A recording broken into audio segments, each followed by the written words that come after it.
Hai semuanya, gimana nih kabar kalian hari ini? Semoga kalian semua selalu baik-baik dan sehat-sehat aja ya. Nah, di video kali ini aku dan temen-temenku mau mengajak kalian semua untuk menengok industri film dari kacamata komunikasi global nih. Pasti penasaran kan? Kuy, kita langsung bahas aja. Check this out. Tapi rasanya nggak afdol sih kalau kita nggak kenalan dulu sama orang-orang kece yang bakal menemani kalian selama beberapa menit ke depan. Yaudah yuk, mending kita awali video kali ini dengan perkenalan singkat dulu sama kami supaya kalian makin sayang. Maksudnya makin akrab. Kali ini ada 4 orang kece yang siap menemani kalian nih. Yang pertama ada Grazia, lalu ada Gita, terus ada Agatha, dan last but not least ada Nesha. Nah, sekarang tanpa berlama-lama lagi, langsung kita masuk ke pembahasan yuk.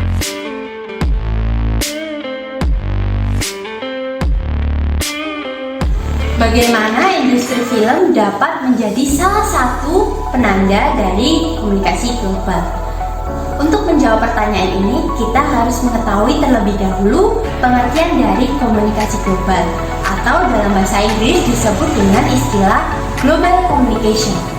Global communication adalah komunikasi yang terjadi secara mendunia, mengglobal ke seluruh dunia, di mana dalam hal ini terdapat teknis dari komunikasi, pola dan efek yang ditimbulkan akibat media, yang dalam hal ini media merupakan seperti media massa ataupun media sosial.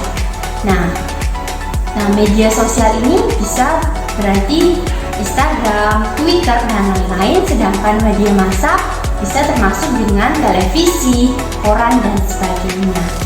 Nah, gimana di dalam komunikasi global ini lewat media menimbulkan efek terhadap orang-orang di seluruh dunia yang meliputi aspek ekonomi, sosial, budaya, dan lain-lain.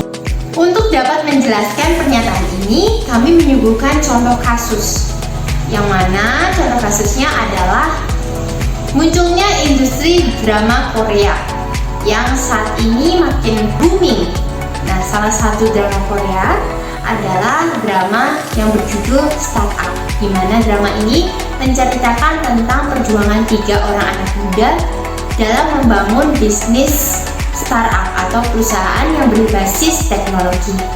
Selain itu, drama ini juga menceritakan tentang kisah cinta segitiga antara aktor yaitu Nam Do-san dan Han Ji Pyong yang memperebutkan satu perempuan cerdas bernama Dalmi. Nah, banyak netizen yang memperbincangkan hal ini dan sampai-sampai menjadi trending topik di media sosial yaitu Twitter. Nah, banyak masyarakat Indonesia khususnya memperbincangkan hal ini sampai-sampai muncul dengan hashtag tim Nam Do-san dan hashtag tim Han Ji Pyong, di mana mereka memperjuangkan aktor mana yang dirasa cocok untuk Dalmi ini. Nah, melalui drama ini kita bisa melihat bahwasannya komunikasi global yaitu industri drama bisa benar-benar menjadi penanda dari komunikasi global, di mana lewat film atau industri drama Korea ini masyarakat yang ada di seluruh dunia bisa membentuk komunitas bersama, ya. Dalam hal ini mereka membentuk komunitas di Twitter yang memperbincangkan drama ini. Nah, selain itu drama Korea ini juga bisa menjadi keuntungan tersendiri bagi negara Korea dalam mempromosikan kebudayaannya. Nah, jika kita melihat dari fenomena drama Korea Startup yang sudah dibahas tadi, kita bisa melihat bahwa media memiliki pengaruh yang sangat besar untuk menyebarkan budaya-budaya kepada masyarakat. Film menjadi salah satu media yang paling kuat dan paling efektif untuk menyebarkan budaya-budaya tersebut. Mengapa? Karena film merupakan salah satu media yang paling menyenangkan dan disukai oleh banyak orang. Coba deh, di antara kalian, siapa sih yang gak suka nonton film? Pasti sebagian besar dari kalian suka kan nonton film? Nah, gak heran sih, karena film merupakan salah satu media yang dijadikan sebagai sarana hiburan bagi sebagian besar orang.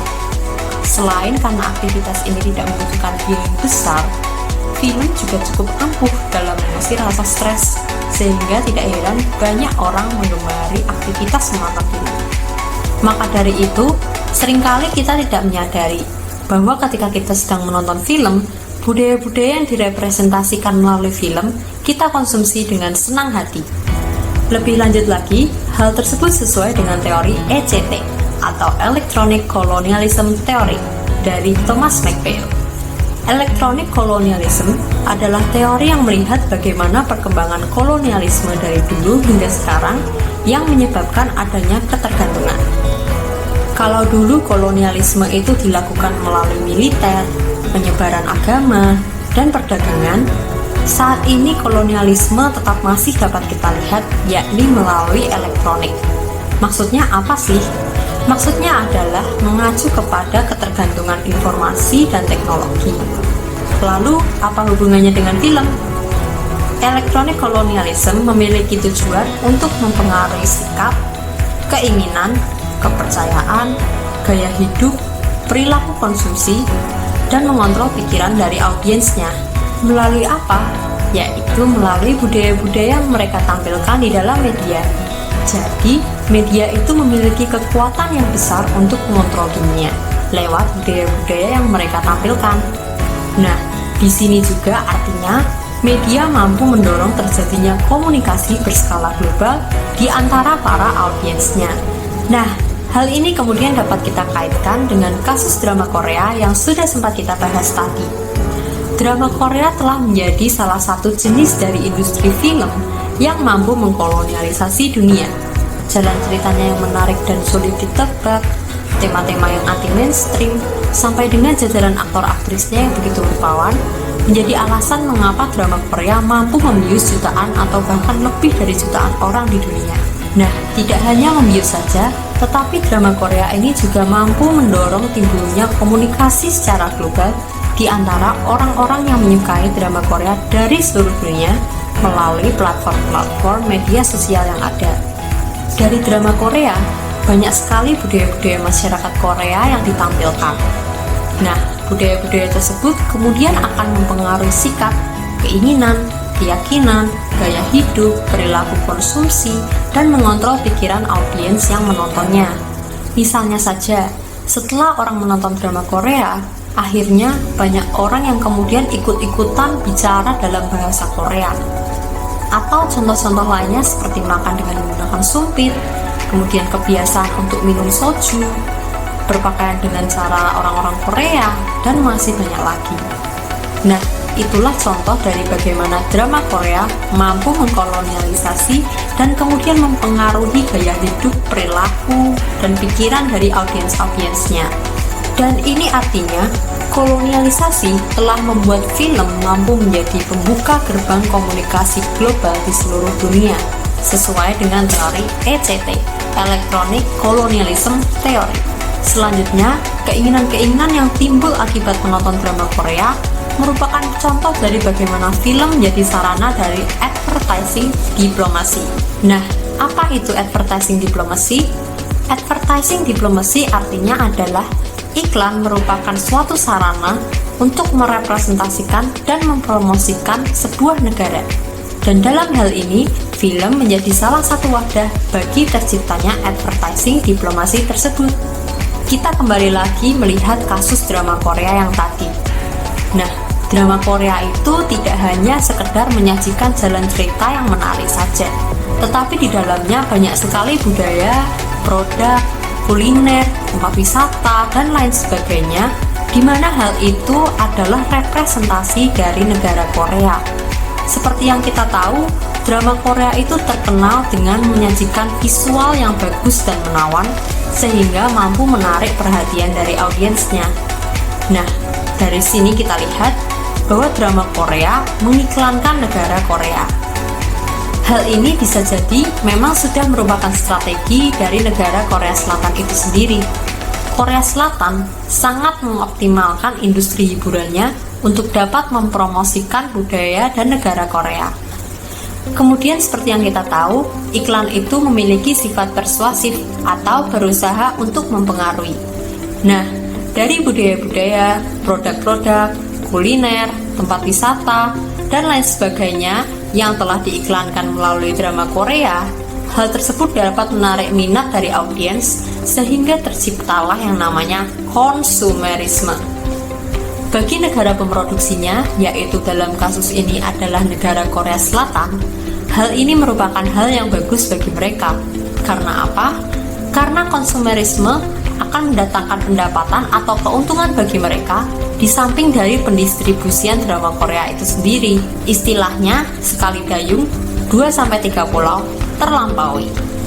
Selanjutnya, kita masuk ke teori WST atau World System Theory.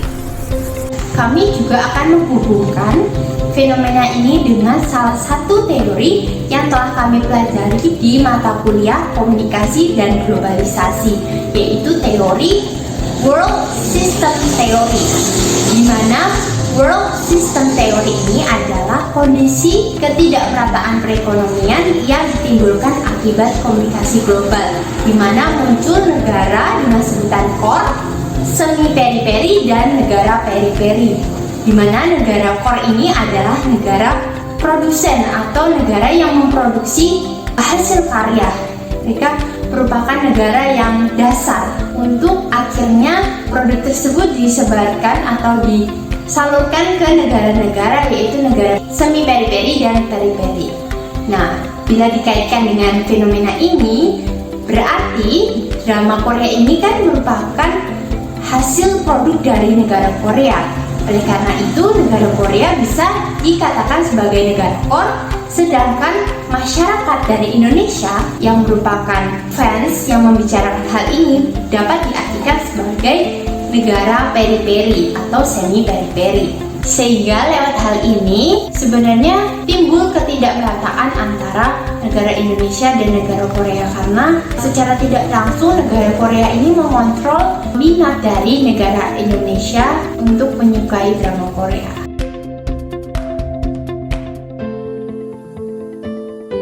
Selanjutnya, bagaimana hegemoni industri film barat dan counter atau perlawanannya terhadap hegemoni tersebut? Sebelum masuk ke pembahasannya, kami akan memberitahu materi apa saja yang kami gunakan untuk menjawab soal nomor 2 ini.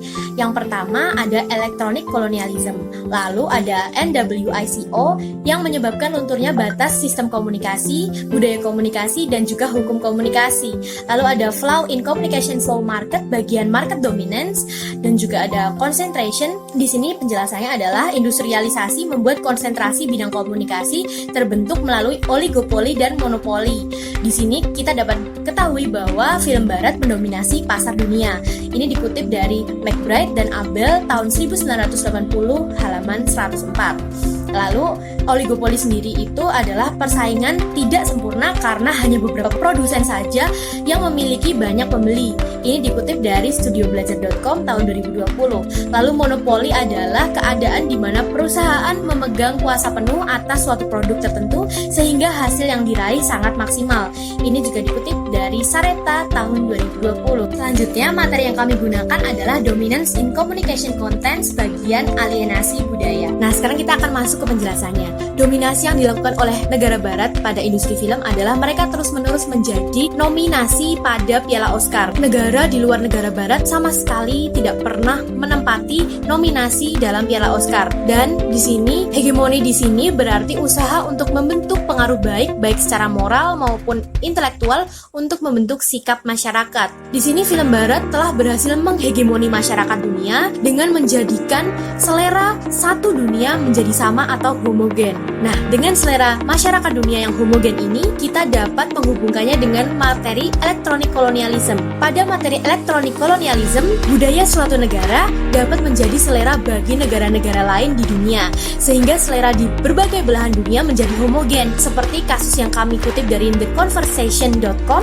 yang menceritakan bahwa sudah 80 tahun lamanya kandidat-kandidat penerima Piala Oscar hanya difokuskan kepada film-film barat, yakni film-film yang berbahasa Inggris dan produksi dari Amerika. Bukti lain bahwa film barat adalah selera homogen pada masyarakat dunia ada pada berita yang kami kutip di CNN Indonesia tahun 2020. Film barat karya Christopher Nolan pada tahun 2020 yang berjudul Tenet berhasil menjadi box office secara global, meraih keuntungan sebesar 200 juta US dollar di pekan pembukaannya. Dengan selera masyarakat internasional yang tertuju pada film barat, dapat membuat negara barat akan semakin besar pemasukannya di industri perfilman. Inilah hegemoni yang dilakukan oleh negara barat. Melalui industri film, mereka menyuguhkan film sekaligus juga budaya dan produk-produk orang barat, sehingga baik pemasukan dari film, penjualan produk maupun budaya negara barat dapat dikenal dan digemari oleh banyak negara. Hal ini membuat negara barat semakin kaya dan semakin dapat memajukan industri perfilmannya, sehingga peminatnya akan semakin banyak dan kekayaannya juga akan semakin terus bertambah. Ini juga adalah pengaruh dari NWICO yang mengatakan bahwa dalam proses globalisasi media massa dan informasi, batas sistem komunikasi, budaya komunikasi, dan hukum komunikasi ikut luntur. Negara Indonesia sendiri merupakan negara timur. Masyarakatnya juga mengemari film barat. Hal ini dibuktikan dengan bioskop yang mengingkari peraturan pemerintah untuk menayangkan film dalam negeri lebih banyak. Seharusnya kuota penayangan film dalam negeri adalah sebanyak 60% dan film luar negeri adalah 40% berdasarkan UU nomor 33 tahun 2009 pasal 32. Tetapi pada kenyataannya masyarakat lebih menyukai film luar negeri, sehingga mau tidak mau bioskop pun mengikuti keinginan pasar, yakni masyarakat Indonesia sendiri yang lebih menyukai diperbanyak kuota untuk penayangan film luar negeri. Nah, dengan begitu, budaya dan juga produk-produk dari negara barat ikut menjadi booming dan bahkan menjadi produk-produk yang dikonsumsi oleh masyarakat Indonesia sehari-harinya. Nah, ini berhubungan juga dengan alienasi budaya, yakni mulai lunturnya budaya Indonesia. Seperti contohnya, budaya atau produk-produk yang ditampilkan dalam film barat. Misalnya dalam film barat tersebut ditayangkan adanya budaya pesta, minum-minum, memakai pakaian mini, dan juga masih banyak lagi. Bisa juga dengan ditampilkannya memakan fast food seperti ayam Kentucky, burger, dan lain sebagainya. Di sini Indonesia juga telah terpengaruh oleh budaya dan juga produk yang ditampilkan melalui film barat. Hal ini ditunjukkan dengan kehadiran KFC dan juga McDonald di berbagai tempat di seluruh wilayah Indonesia. Fast food ini menjadi makanan yang marak di kalangan anak muda. Bahkan gerai KFC sendiri sudah mulai ada di Indonesia sejak Oktober tahun 1979 di Jalan Melawai, Jakarta. Dan gerai itu masih bertahan hingga kini karena peminatnya sampai hari ini juga masih banyak. Dikutip dari tribuntravel.com tahun 2020, gerai KFC di Indonesia hingga tahun 2020 ini sudah mencapai 689 buah. Hal ini menunjukkan bahwa masyarakat Indonesia sangat menyukai fast food yang merupakan produk atau makanan dari budaya barat. Dengan banyaknya gerai KFC di Indonesia dan masyarakat Indonesia yang sangat menyukai KFC juga membuat pemasukan bagi negara barat semakin bertambah juga dari segi ekonominya, karena franchise KFC di sini sangat banyak dan digemari hingga saat ini. Hal ini juga berhubungan dengan materi dari Flow in Communication Flow bagian Market Dominance. Dapat kita lihat bahwa pemasaran industri film barat dan juga produk berupa makanan budaya barat sangat laris di Indonesia dan mendominasi pasar di Indonesia. Beralih ke materi concentration. Di sini juga dapat kita ketahui bahwa industri komunikasi juga mencakup apa yang disebut industri budaya yang telah kita bahas sebelumnya tadi, bahwa dalam industri film yang dipasarkan di Indonesia, dalam industri film barat juga terdapat penayangan budaya dan juga produk-produk dari barat, sehingga seluruh negara dapat semakin mengenal produk dan budaya dari barat dan bahkan menyukainya, seperti yang terjadi di Indonesia pada kasus gerai KFC tadi. Di sini konsentrasi kepemilikan di tangan yang semakin sedikit membuat kekhawatiran banyak negara bermunculan, karena terdapat satu perusahaan raksasa yang dapat mendominasi selera masyarakat dunia sehingga mengancam keberlangsungan perusahaan lainnya. Industrialisasi ini membuat konsentrasi bidang komunikasi terbentuk melalui oligopoli dan monopoli. Di sini dapat kita ketahui bahwa film-film barat telah mendominasi pasar dunia. Dominasi film-film barat ini terbentuk dari oligopoli yang merupakan persaingan yang tidak sempurna karena hanya terdapat beberapa produsen saja yang memiliki banyak pembeli di pasarnya. Hal ini dapat dicontohkan dari perusahaan Disney, Walt Disney. Walt Disney ini merupakan industri dari film barat juga yang merupakan perusahaan raksasa atau besar. Walt Disney ini terkenal di seluruh dunia jika dibandingkan dengan industri film lainnya yang berasal dari negara lain. Dengan begitu dapat dikatakan bahwa di sini terjadi oligopoli karena perusahaan Disney adalah perusahaan raksasa yang menjadi selera masyarakat dunia, sehingga lebih daripada perusahaan industri film lainnya. Di sini juga terdapat monopoli di mana perusahaan Walt Disney memegang kuasa penuh atas produknya sehingga hasil yang diraih sangat maksimal. Dibuktikan dengan perusahaan Walt Disney yang memiliki perusahaan-perusahaan lain yang menangani pembuatan karya filmnya mulai dari awal pembuatan hingga pemasarannya. Walt Disney sendiri memiliki anak perusahaan seperti Hollywood Record untuk merilis soundtrack, lalu juga ada Maker Studio, studio animasi dari Walt Disney sendiri, ada Marvel Studio, ada studio animasi Pixar, American Broadcasting Company yang bisa digunakan untuk pemasaran dan penyebaran informasi tentang film mereka di radio, lalu juga memiliki beberapa saluran televisi dan juga berbagai program acara mereka. Informasi ini kami kutip dari idntimes.com tahun 2017. Dominasi industri film barat yang sedemikian rupa membuat negara berkembang kurang memiliki ruang untuk unjuk gigi. Oleh karena itu, negara berkembang perlu mengusahakan eksistensinya dengan berupaya sedikit demi sedikit mengembangkan karyanya. Pada bagian berikutnya, kita masuk ke bagian counter terhadap hegemoni. Dari sini kita juga dapat mengetahui bahwa film barat telah berhasil menjadi komoditas yang sangat menguntungkan bagi negara barat karena hegemoni mereka berhasil membuat selera warga dunia menjadi homogen dan menyukai film barat. Nah, tidak heran jika penikmat ataupun penggemar film barat dari tahun ke tahun di seluruh dunia semakin bertambah. Tetapi, dari semua hegemoni itu sudah terdapat counter hegemoni. Counter hegemoni ini dibuktikan dengan munculnya film-film Asia yang masuk nominasi dan berhasil memenangkan piala Oscar. Tidak hanya film-film Asia, aktor, aktris, dan filmmaker asal Asia juga mulai masuk ke kancah internasional.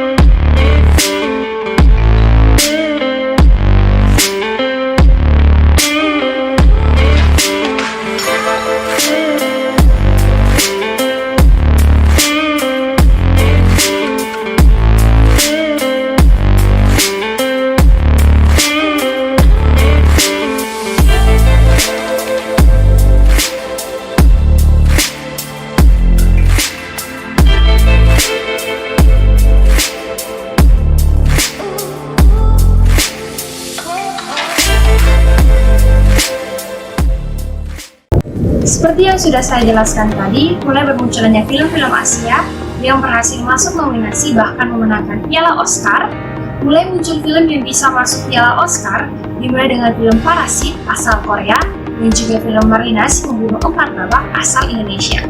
Tidak hanya film, aktor, aktris, dan filmmaker asal Indonesia mulai masuk dalam film Hollywood untuk mengangkat nama film Indonesia.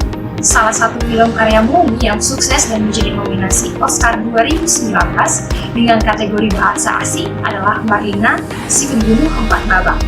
Si Pembunuh 4 Babak ini mampu membawa nama Molly menjadi nama sutradara yang besar. Sedikit bercerita tentang Molly, Molly diajak untuk membuat film dokumenter amatir oleh teman-teman mahasiswa Indonesia di Australia. Pada saat itulah, Molly mulai menyukai proses pembuatan film. Akhirnya, Molly mengambil pendidikan pasca sarjana di bidang film dan mencoba mencari pengalaman dengan menjadi asisten sutradara. Selepasnya menjadi asisten sutradara, Molly memantapkan diri untuk menjadikan sutradara sebagai profesinya. Hingga akhirnya ia menelurkan karya pertamanya dengan film berjudul Fiksi. Industri perfilman Indonesia tidak hanya gencar menarik penonton domestik melalui penayangan komersil bioskop-bioskop, namun juga meraih perhatian dari penayangan-penayangan di berbagai negara melalui event-event perfilman. Beberapa film Indonesia bahkan sempat mengalahkan film-film box office Amerika di pasar lokal. Berikut ini adalah film Indonesia yang terlaris yang sanggup mengalahkan film Hollywood di bioskop lokal. Yang pertama ada Evil I May Love tahun 2003, yang kedua ada Laskar Pelangi tahun 2008, yang ketiga ada 5 cm pada tahun 2012, yang keempat ada The Ray tahun 2012, yang kelima ada Habibie dan Ainun pada tahun 2012. Pada poin berikutnya yaitu penikmat film Indonesia meningkat sehingga kuota nonton gratis 5 film nominasi terisi penuh. Para sinias di Indonesia mulai menunjukkan kebolehannya dengan sejumlah film yang berhasil mencapai angka jutaan penonton. Beberapa bahkan mengharumkan nama perfilman di ajang internasional. Film-film ini seakan membangkitkan gairah masyarakat Indonesia untuk menonton dan lebih mencintai film Indonesia. Terbukti ketika Kementerian Pendidikan dan Kebudayaan, Kemendikbud, menyelenggarakan pemutaran gratis film yang menjadi nominasi di Festival Film Indonesia 2017, kuota langsung terisi penuh. Kegiatan nonton gratis film-film yang termasuk dalam nominasi film terbaik dalam ajang Festival Film 2017 diselenggarakan atas kerjasama dengan Badan Perfilman Indonesia. Hal ini juga merupakan bentuk sosialisasi Kemendikbud untuk salah satu ajang bergengsi bagi sinias Indonesia tersebut.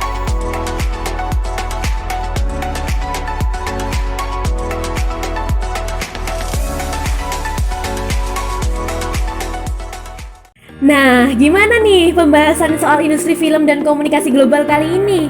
Boleh loh share pendapat kalian di kolom komentar.